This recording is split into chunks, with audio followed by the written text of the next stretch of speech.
Thank you, Madam Chairwoman, and thank you to the committee for hearing this.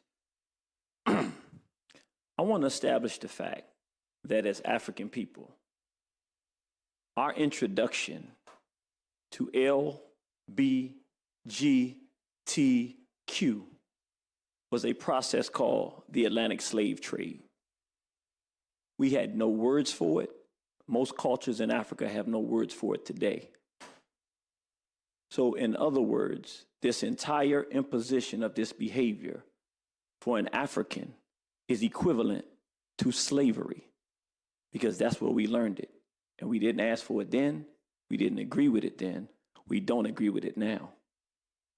All of these LGBT bills like this one that seek to cohabit our identity as African people and our struggle with behavior that was forced on us during slavery is equivalent to having the person who was enslaved celebrating our history along with the person who owned the slave ships.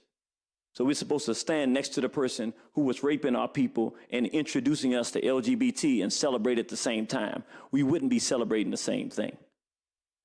That means that in this very moment, even though we have something called the 13th Amendment that says neither slavery nor involuntary servitude, except as punishment for crime whereof the party shall have been duly convicted, shall exist within the United States or any place subject to that jurisdiction. I don't think that I've been convicted of a crime. Then why is it that I cannot go anywhere in this society and not have LGBTQ put in front of me where I'm told that I have to agree with it? I have to accept it. That's the exact same language that was used on the slave plantation.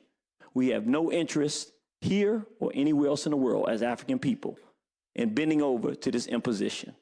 The simple answer to this, on behalf of my race, we will not comply.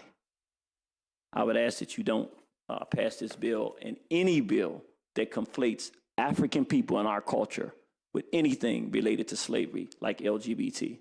Thank you. And I'm just being honest.